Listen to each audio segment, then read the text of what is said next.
Olá, queridos amados irmãos, amigos em Cristo Jesus. Estou aqui trazendo, nesta oportunidade,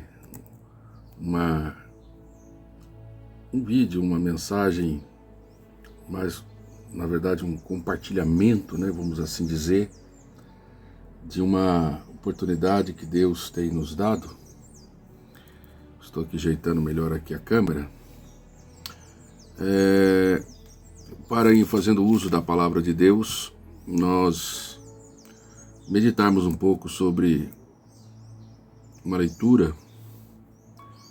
Essa leitura, ela tem aqui uma contribuição da escritura bíblica registrada pelo apóstolo João, o apóstolo conhecido como o apóstolo amado, um dos filhos de Zebedeu, junto com Tiago, os filhos do trovão, já agora numa fase bastante experiente, uma fase bastante importante também da sua vida, conforme o registro bíblico desta leitura que nós vamos fazer, a segunda carta de João.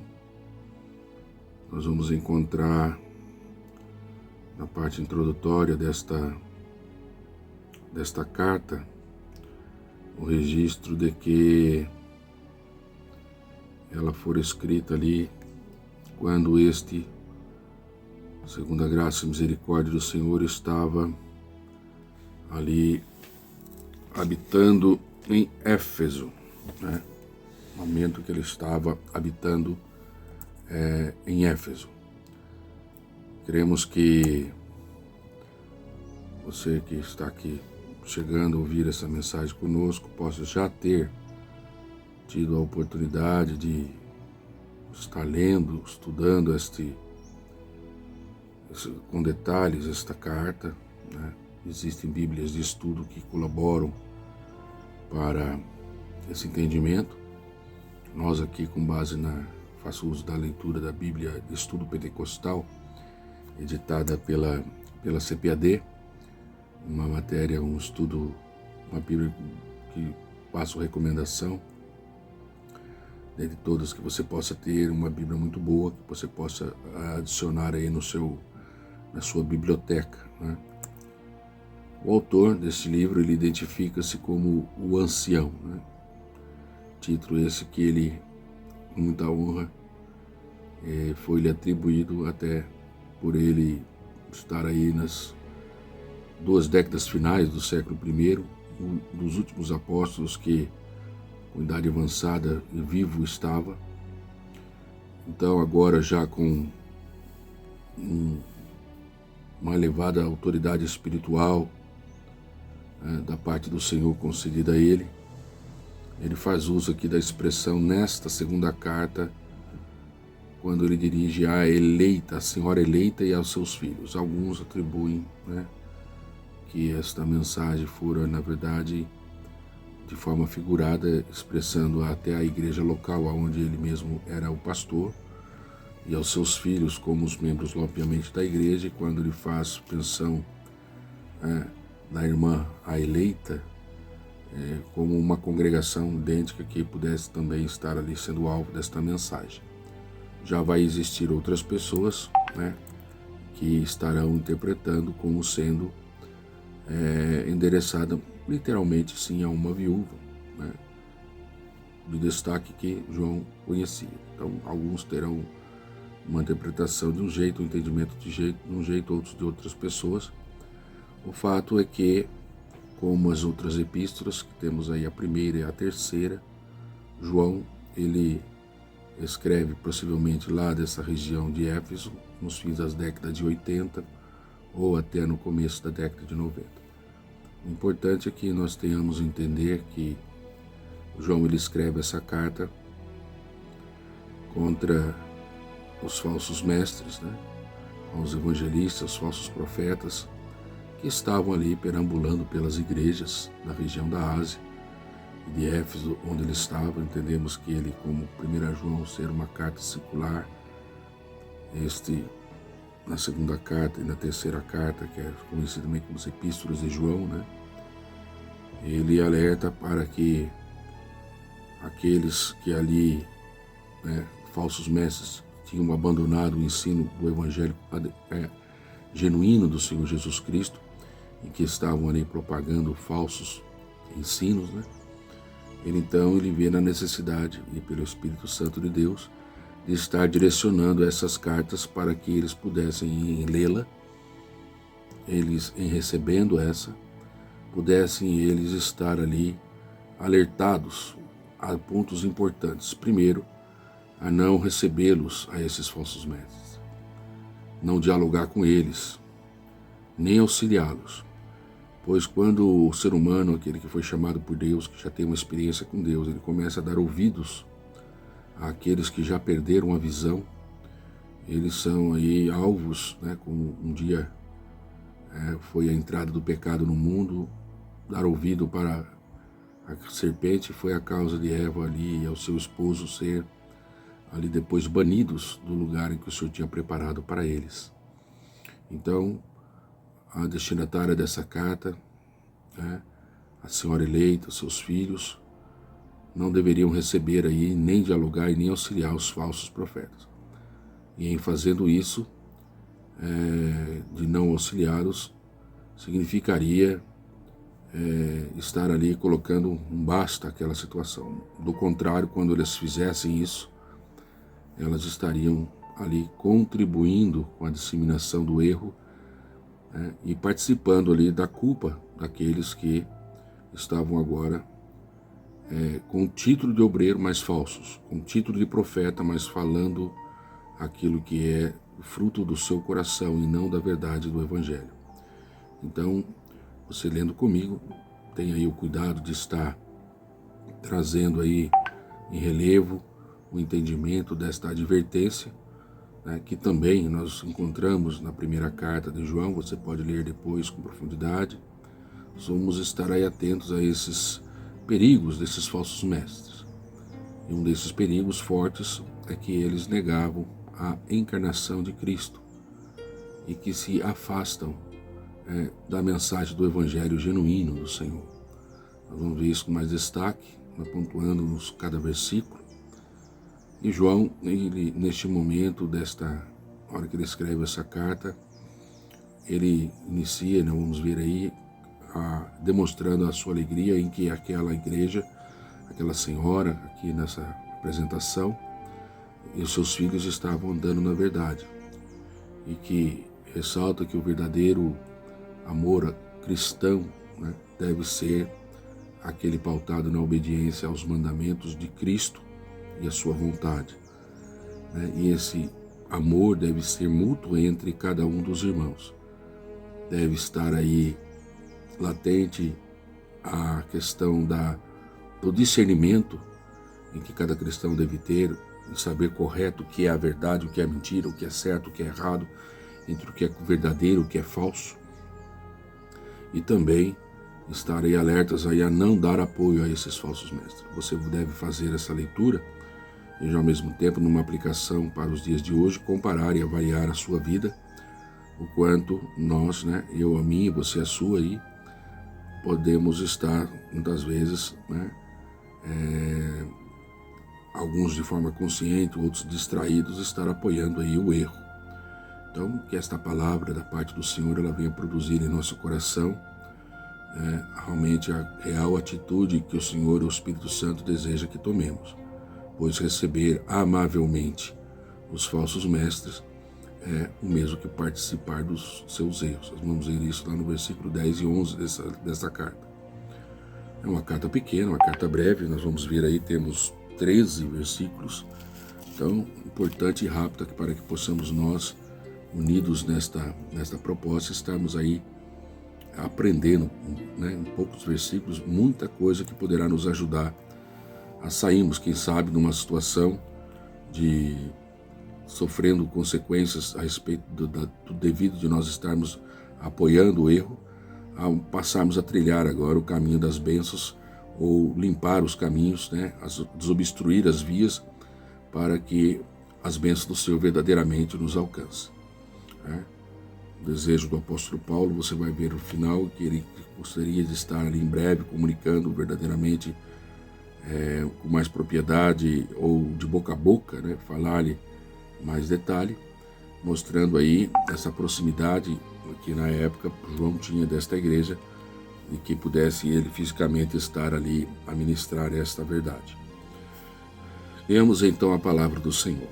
Diz assim as Sagradas Escrituras. Nós vamos estar aí abordando esta linda reflexão da parte do Senhor, nesta hora.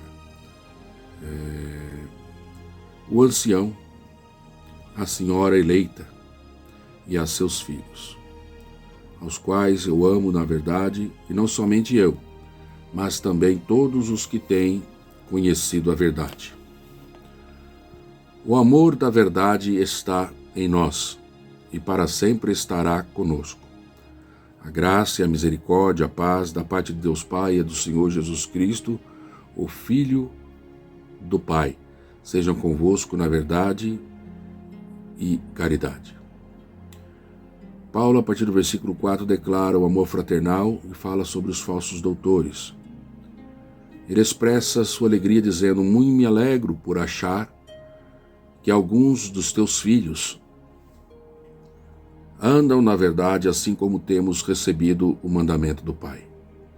E agora, Senhora, rogo-te, não como escrevendo um novo mandamento, mas aquele mesmo que desde o princípio tivemos, que nos amemos uns aos outros. E o amor é este, que andemos segundo os seus mandamentos. Este é o mandamento, como já desde o princípio ouviste, que andai nele. Porque já muitos enganadores entraram no mundo, os quais não confessam que Jesus Cristo veio em carne. Este tal é o enganador e o anticristo. Olhai por vós mesmos, para que não percamos o que temos ganhado. Olhai por vós mesmos, para que não percamos o que temos ganhado. Preste bem atenção. Antes recebamos o inteiro galardão. Todo aquele que prevarica e não persevera na doutrina de Cristo não tem a Deus. Quem persevera na doutrina de Cristo, este tem tanto o Pai como o Filho. Se alguém vem ter convosco, e ele não traz esta doutrina, não o recebais em casa, nem tampouco o saudeis, porque quem o saúda tem parte nas suas más obras. Tenho muito que vos escrever. Não quis fazê-lo de papel ou com papel e tinta, mas espero ir ter convosco e falar boca a boca, para que o nosso gozo seja cumprido. Saúda-te os filhos da tua irmã, a eleita. Amém. Então vemos aqui, nesses 13 versículos, aquilo que nós já de prefácio temos colocado. Quero ressaltar aos irmãos essa importância desta mensagem, destacando aqui alguns pontos que o apóstolo João, chamado, identificado como ancião, no versículo 1, dirigindo a essa senhora eleita os seus filhos, como sendo, creio eu, uma congregação, dentre as várias que ali na região da Ásia havia, ele como parte de uma delas, em que, segundo ele ressalta, ele até no versículo 13, ele manda saudação, como sendo uma co-irmã, uma irmã sua, eleita também, em Cristo Senhor Jesus. E ele pede e solicita que cada uma dessas, tanto a sua igreja como aquela que ele está endereçando esta carta, que cada um olhasse para eles mesmos, para que eles não percam o que eles tinham ganhado. O fato é que muitos têm hoje, nos dias atuais inclusive, perdido aquilo que já no passado haviam ganhado. E a palavra do Senhor, ela é muito clara e objetiva, até mesmo quando ele usa o apóstolo Paulo mesmo, agora escrevendo em Apocalipse, quando ele nos alerta: guarda o que tens para que ninguém tome a sua coroa. É o mesmo sentido que ele aqui, então, neste momento, ele, como já comentamos, de Éfeso, escreve ali, para que eles pudessem estar aí atento, não perder, ou seja, tomar o cuidado, que alguém poderá ali estar tomando, das suas vidas aquilo que outrora eles já tinham tido uma convicção muito grande. E convida-os para que nós possamos receber um inteiro galardão, ou seja, a inteira recompensa, a inteira coroa que Deus tem reservado para nós. Quando ele fala no versículo 9, todo aquele que prevarica e não persevera na doutrina de Deus, não tem a Deus, e está dizendo, nesse termo prevaricar, é aquilo que alguém pode cometer sabendo o que deve ser feito e não faz, sabendo o que deve ser falado e não faz, sabe o que é o certo e não faz, sabe da sua responsabilidade e não pratica, sabe o quanto a sua omissão pode provocar de mal, de hostil, para aqueles que estão à sua volta e para si próprio, e mesmo assim ele não faz. E em prevaricando, não cumprindo a sua responsabilidade, mas pelo contrário, distanciando-se disso, não fazendo o que é da vontade de Deus, o que Ele tem colocado para nós, como igreja, como membros do corpo de Cristo, fazermos. Não perseverando nas doutrinas de Cristo. É muito severa, mas é real e é verdadeira esta palavra.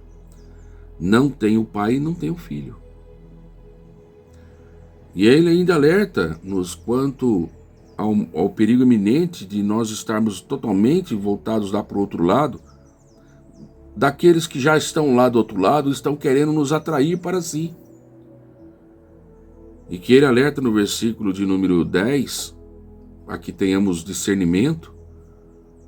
Se ele fala dessa forma, porque alguns já têm recebido, ele fala: se alguém vem ter convosco e não traz essa doutrina, não recebais em casa, nem tampouco o saudeis.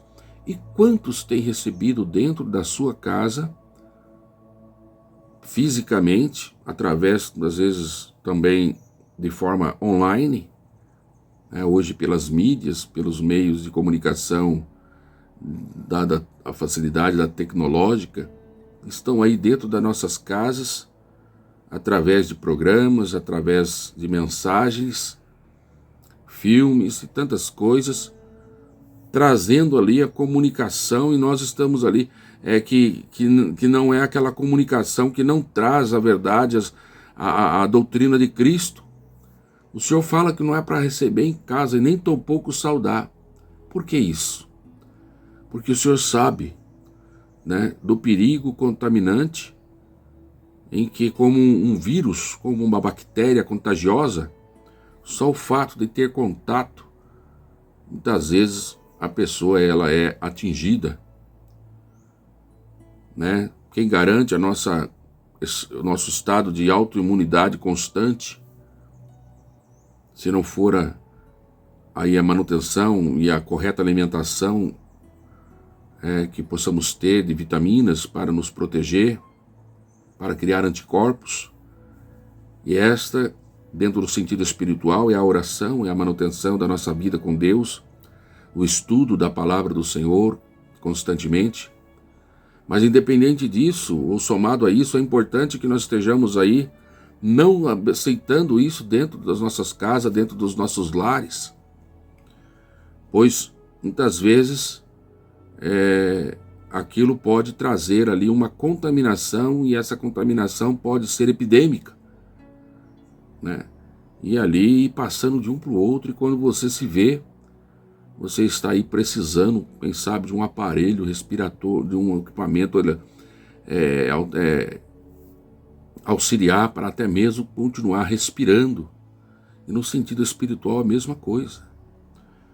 E que Deus, pela sua graça e misericórdia, muitas vezes tem estendido a sua mão, usando aí os médicos, e nessa parte espiritual são aí os pastores, os enfermeiros, que são os irmãos em Cristo, que nos auxiliam em oração, em busca, em clamor, em intercessão, para que nós não venhamos se perder.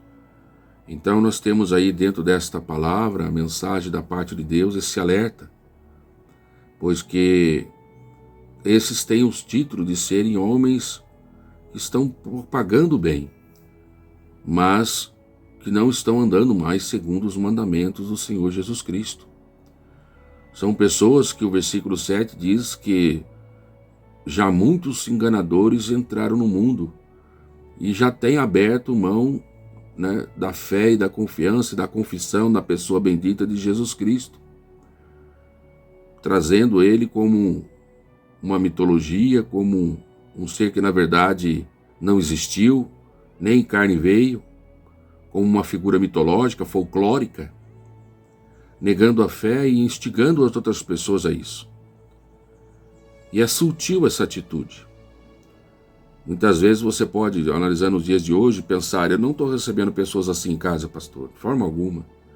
Analise se esse não tem sido apresentado ou introduzido dentro da sua casa através dos meios de comunicação, da internet, das televisões, dos programas.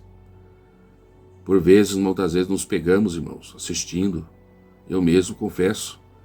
E observo às vezes algumas pessoas, até mesmo naqueles filmes policiais, em dado momento, uma pessoa apresentando ali o seu parecer, onde declara claramente a sua falta de fé em Cristo, em Deus, colocando ele como algo que já temos colocado aqui como uma simples mitologia folclórica que está na mente dos incautos, na mente dos mais fracos. E quando a pessoa que está ali assistindo não tem discernimento, observa isso, está muitas vezes enfraquecido na fé, ou ainda em formação da sua fé em Cristo Jesus, às vezes uma criança, um adolescente, um jovem ainda, que ainda não está alicerçado, acaba criando conflitos dentro do pouco que ele já recebeu do Senhor na sua mente, e ele passa ali a estar contaminado com aquela mensagem, e assim acaba também entrando nesta situação, prevaricando, não perseverando na doutrina de Cristo, ou seja, nos seus ensinos, nas revelações e declarações de Deus, deixadas para a sua igreja, o seu povo viver. Que nós possamos estar orando, buscando ao Senhor, pedindo a Ele discernimento espiritual, para nós vencermos e resistirmos o mal que tanto tenta contra as nossas vidas. Que esta palavra, a luz de segunda carta de João, a qual eu aconselho você também ler a primeira e a terceira, possa contribuir e ajudar você nesse despertamento espiritual, nesse discernimento espiritual que o Senhor requer, que nós estejamos aí alertas, preparados. Feche a porta, feche a torneira do mal que possa estar querendo adentrar dentro da sua casa. Rejeite isso no nome santo do Senhor Jesus. Quem vos alerta é o Espírito Santo de Deus, a mim e a você. Que o Senhor Jesus Cristo, Ele possa, pelo seu Espírito Santo, abrir o nosso coração. E a Bíblia vai falar para nós ainda que nem o saúda, porque quem o saúda tem parte nas suas más obras. Ou seja, não é nem para ter contato inicial, porque a saudação geralmente ela advém ou ela surge por contato inicial. Quando se fala de saudar, para nem saudar, significa não é para ter nenhum contato inicial. É para dizer, como dizendo para nós, corte o mal pela raiz. Porque às vezes da saudação que parece suave, quando você vê aí tem veneno na panela.